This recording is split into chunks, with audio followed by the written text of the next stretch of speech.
Thank you very much. Good afternoon, everybody. Thank you for the invitation to speak to you. I'm based in the US, in Boston, although I'm from England. So I think you're 6 hours ahead of me. You've been at the conference for quite a while. So I'm going to breeze through some thoughts here. In a way, summarizing, I think, probably a lot of the ideas you've been talking about today, a lot of the themes you've been thinking about. And just listening to Professor Mitchell, I'm going to build on some of the things he said in his previous session. Simply this, that the robots aren't coming, they're here. You know this, you've been hearing about this all day. Modern cars are built by robots. We're talking to machine intelligence on Siri and Alexa all the time. You may have seen the famous videos from Boston Dynamics' Atlas, this robot walking around in the world, not a science fiction movie anymore. This is real, this is happening now. And a whole new wave of very smart software. This is a little example of a company in New York called X.AI that schedules meetings for people, not the scary Terminator of this robot, just very clever software that takes a boring task away from a human, automates that, allows a human to do other, hopefully more interesting, more productive work. That's really what you've been talking about all day, I believe. And this is happening in the real world. 8 out of the top 10 hedge funds in the US are algorithmically traded now. No humans involved at all. X-rays and MRIs are being read by machines better than human doctors now. A human doctor makes a mistake about 20% of the time in reading an X-ray. The machines are now doing it 0.4% of the time wrong. So incredible step function in the accuracy of how an MRI or an X-ray is being read. Work that it will take a lawyer 2 weeks to do is now being done by machines in 2 hours. And as the professor was just talking about, this next wave of autonomous driving, self-driving cars all rests on the artificial intelligence you've been talking about all day today. So if there's one formula for the future of your work that I think you should think about and remember, and if there's one thing you remember that I say today, it's what's on this slide here. X plus AI. X being whatever it is you do. You're a lawyer, you're a doctor, you're a teacher, you're a politician, you're a writer, a researcher. If you can add AI to that, X plus AI, that's how you get to the next performance threshold of whatever it is you do. Now, of course, this is a story that generates mixed emotions. If you're a techie, nerdy kind of person, live long and prosper. If you're a Star Trek fan, a Star Wars fan, this is how we build the world of Star Trek, the world of Star Wars. But again, as the professor was just saying, if you're an ordinary citizen, a regular non-technology civilian, if you like, there's a lot of anxiety about what this is all going to do to human employment. And Oxford University released a report in 2013 suggesting that everything you've been talking about, everything you've been hearing about is going to take almost half of human jobs away from humans. And clearly that's got a lot of attention in the media all around the world in the last few years. If you step back from that, this in a way is a story that we've seen before. The introduction of new technologies changing societies, and societies always adapt to those new technologies, but many people in a society don't adapt to this new phase of progress. We wouldn't be living in the modern world now if we all acted like this gentleman on the right-hand side of the screen, Ned Ludd, the original Luddite, who in England in the 18th century smashed the technology that was going to put him out of a job. If we had continued to smash technologies as they emerged into our societies, we wouldn't, as I say, be living in the world we're living today. So the question really is not to stop progress, but the question is what to do when machines do everything. What are you going to do as technology continues to put pressure on human work and change human work? So this is really what we study at the Center for the Future of Work, and we write extensively about this. But if I'm going to boil it all down into one simple thought, the answer is really to work in an industry of the future. One of these big new emerging industries based off new technology, machine learning technology, a whole raft of new technology, which is being created at the moment and going to create incredible opportunity for people all around the world, in Latvia, in the UK, in the US. These new industries are the growth industries of the future, and they in turn create the jobs of the future. And we've been writing a series of reports over the last 3 or 4 years called Jobs of the Future. We've done 4 reports now. So we've outlined in quite some detail 84 jobs of the future. This is the first report where we wrote in the form of job descriptions exactly what jobs we saw emerging over the next 10 years. Jobs like being a data detective or a digital tailor or a man-machine teaming manager, something the professor was just talking about, an algorithm auditor, again, to, as the professor was saying, ensure that bias doesn't get into the algorithms that increasingly control our lives. All of these reports are freely available, not behind a paywall or a login wall, at the Cognizant Center for the Future of Work. So you can see these jobs laid out in a lot of detail, and perhaps they'll be interesting to you as you're beginning to plot your journey forward. There are common themes across these 84 jobs though. Coaching, a lot of them about the technology helping humans get better at things, managing their finance, managing their fitness, all sorts of roles in which technology supports and enhances the work that humans do. Another is connecting. A lot of these jobs are about connecting people around the world, connecting people from different demographics, connecting men and machines, people and machines. Caring is another one. I mentioned wellness as a big growth industry of the future. This is going to be one of the big transitions in our lifetime, the next few years. The healthcare industries changing from being reactive to being proactive and trying to care for people to stop them getting sick rather than deal with them when they do get sick. There are themes like ethics, and again, the professor was just talking about that, and safety, making sure when you get into that self-driving car that you're safe in that car. And then the third theme, or the sixth theme, in fact, is what we call dreams, because a lot of the things that we've seen in science fiction and dreamt about are now coming true. As one example, flying cars, which we've all dreamed about, we've all seen in science fiction movies. They are coming real now. Sergey Brin, the founder of Google, spends all his time now and all of his money that he made from Google on a company called Kitty Hawk, which is building flying cars. And in the UK, the first flying car airport has just been announced in the Midlands. And so there's a huge range of new jobs emerging to build that dream and make that dream come true. Of course, it's absolutely true that a lot of the jobs of the future are going to be very technical jobs. And you can see here in this ranking, the sorts of most popular jobs emerging in the Western world at the moment. And I'm sure many of you are working in these fields or pursuing these fields. This, though, as you can see, all these technical jobs raises a fundamental issue for societies, for your society, and each individual around the world.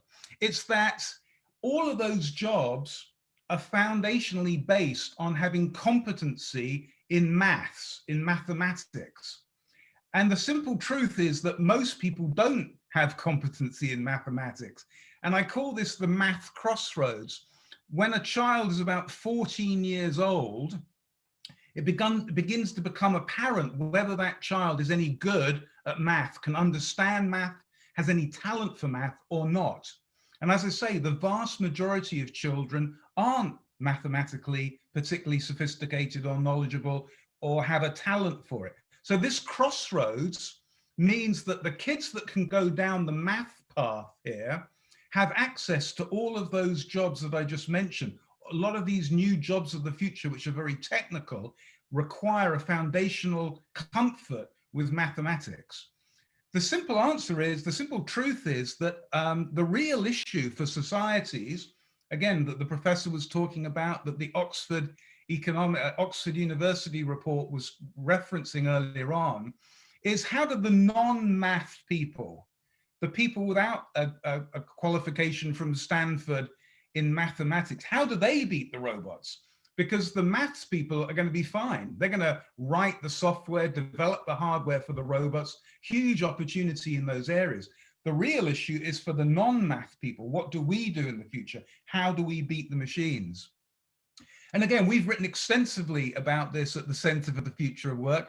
And if I was to boil it all down in the little time that I have to talk to you today into one thought, one slide, it's this: don't be a bad robot. Lots of human work in the past and the present is in effect humans impersonating robots, doing robotic work. And that work on a checkout till, as a judge at a tennis tournament, if you were watching the Australian Open earlier on today, where all the line judges have been replaced by software and technology, those jobs are going away because people are in essence bad robots. The answer is to be a good human being. Somebody who has the skills, the attitudes, the attributes that machines don't. And so what I'm going to suggest to you in 5 minutes here that I have is 9 human traits for your future if you're not a math-based person. And remember, these are traits, these are not skills, these are attitudes, because I believe that skills will constantly churn and change.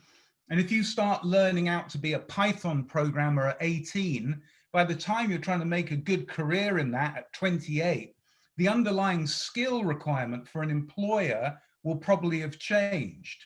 So it's more important in our analysis to focus on attitudes, traits, than skills. And so here are 9 human traits for your future. The most important, the most fundamental is be curious. You as an individual, you as a human, you as a society have to be curious about what's coming next. You have to want to go on this ride. If you're not curious, if you'd rather this all stopped and went away, you're never going to be able to take advantage of these fundamental underlying technology trends. You've got to read. You've got to read the stuff from Stanford, from MIT. You've got to read the stuff from the Center for the Future of Work. There's a huge amount of information out there about the jobs of the future, what's needed in the future, what the world is going to look like. Your job is to be curious to figure that out and how that applies in the context you have. You've got to be funky. Funky means being kind of strange in a way. And what I mean by this is you have to mix different things that don't naturally seem to mix together. The secret sauce of Apple, if you know the story of Apple, is that Steve Jobs was funky. He liked calligraphy. He studied calligraphy in university, handwriting, but he also liked supply chain management, operations research. He liked business. And mixing those two things together was very, very funky in the way he did that. But that created the underlying success story of Apple. Whatever it is you do, mix different things. If you're an accountant, mix something strange with that. If you're a technologist, mix something strange with that. That's how you create the future. Be flexible. We all know the famous quote from Darwin: it's not the strongest that survives, it's the most adaptable, the most flexible. Again, there's going to be huge change in the world in our lifetime. We have to adapt to that rather than thinking we can carve out one skill or one qualification and then monetize that for 50 or 60 years. That's not going to happen. Be funny. The highest level human creativity is the ability to make somebody laugh. Be funny. Don't worry about the robots. Be like the US late night comedian Jimmy Fallon. Laugh at the robots. Be funny, because people like funny people, and people will always choose to work with funny people. Being funny is difficult though. And if you can't be funny, just be likable. Lots of people that I work with aren't particularly likable, and I try and avoid them as much as possible. If you're likable, people will choose to work with you, choose to give you a job, and you'll have a good future. John Lennon was right. Ultimately, all we need is love. Be loving. Those coaching jobs, those caring jobs, those connecting jobs, they all come from a place of love, of wanting to help other people. That's a human quality that's never going to go out of fashion, and you should double down on that. Be suggesting. The secret to Amazon is the recommendation algorithm. If you like this, you might like this. If you like this book, you might like that book. Be a human version of that. In business terms, really that means add value. Under promise, over deliver, make suggestions. We could do this as well, boss. We could do this as well, Miss Client. If you're always suggesting the next solution, the next answer, again, that can differentiate you from people that don't offer that kind of value. And then ultimately, be a closer. In every commercial enterprise, the salesperson is ultimately king. The person who can close the deal will always have a job, because machines are not going to sell themselves anytime soon. And at the end of the day, we're in an era of intelligence. And the ultimate thing you can do to differentiate yourself as an individual, as a company, as a society, as an institution, is to be smart, because smart machines are going to be everywhere. And if we're not as smart as they are, we're going to have a problem. So you and AI, you, Y-O-U, and AI, remembering my X plus AI, what do you do in this future? Well, remember this historical lesson, that in the last 100 years, we have emptied out the farms with technology. 100 years ago, 80% of people worked on the farm. Now we have machines and tractors on the farm, and only 2% of people work on the farm. But yet we produce far more food, far higher quality food than we did 100 years ago. That's what happened in the past. The same is going to happen in the future. And the cubicle farms, where many people today work, are going to empty out as we deploy technology into these cubicles, into these work processes, and they become the work for robots. So the task for humans is to figure out these industries of the future, these jobs of the future, these attributes which are eternal, have a long life ahead of them in the future. And if you can do that, then at this crossroads that we all face, where we can see things going wrong, we can see things becoming less relevant, where businesses are going out of business and where countries are falling behind. But we can also see a brave new future of brave new work and incredible prosperity, again, societally, individually, if you can do the right things in this world where machines do more and more of the work that humans do. So I'll pause there, and I think we're going to have a few minutes for questions and answers, and be delighted to chat with you further. Yes, we will. Thank you very much, Mr. Ping. I particularly appreciate the hope in the presentation. I have two kids, one who is mathematically talented, the other one who's still working on it. And I appreciate the fact that there's a sort of pathway for the future for both of them. But now I'm going to hand over to Zane, who will be following up with the questions. Yes, thank you, Benjamin, so much. Brought back the energy. You know, it's 5 o'clock in the afternoon here, and 4 hours in the conference. But yes, thank you so much for very inspiring presentation. My question, there's two related questions actually, is about Cognizant as an employer. You are big employer, a wonderful employer also in Latvia.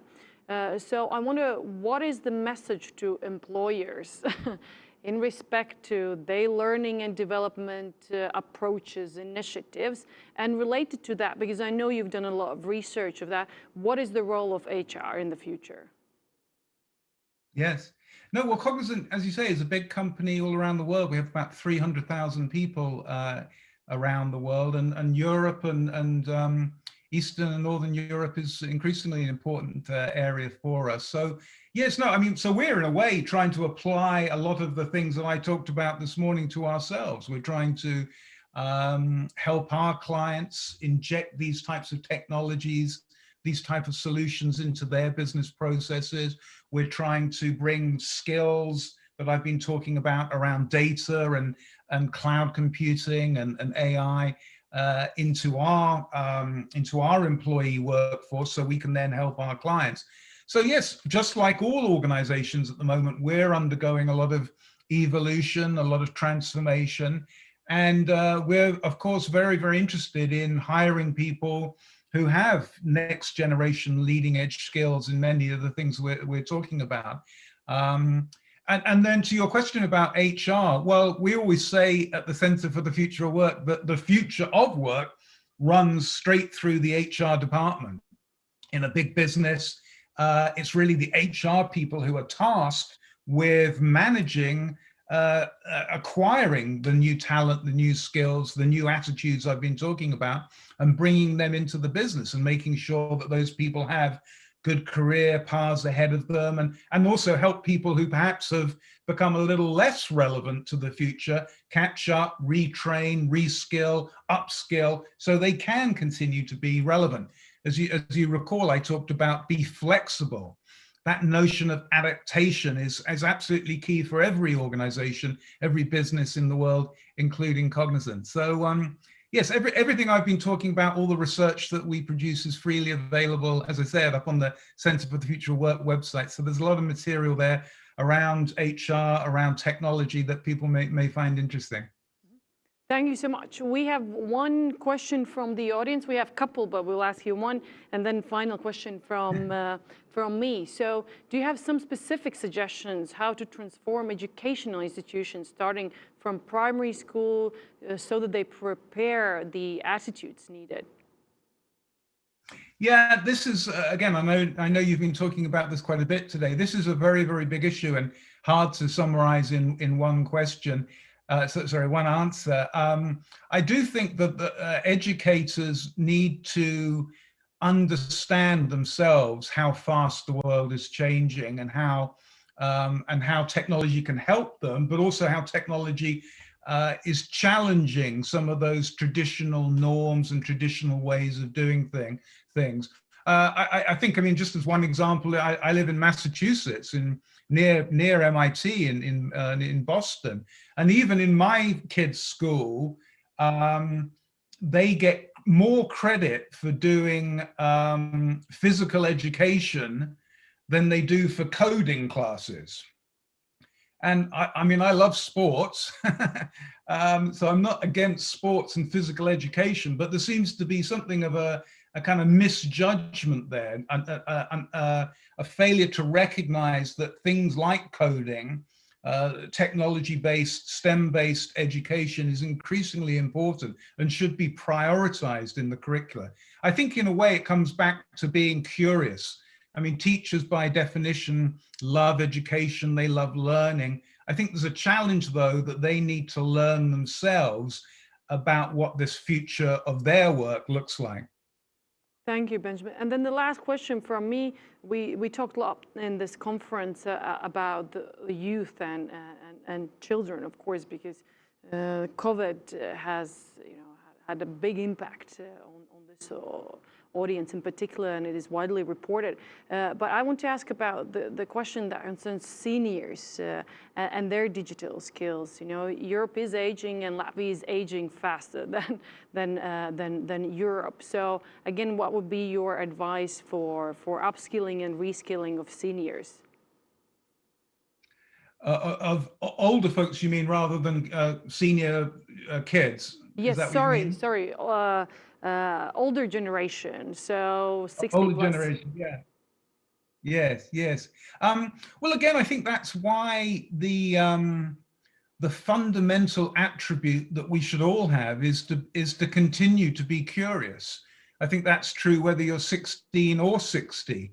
I think you can continue to be curious and continue to want to learn and want to understand the changes going on in society, in technology, in collaboration norms. It really comes down to a desire to want to do that.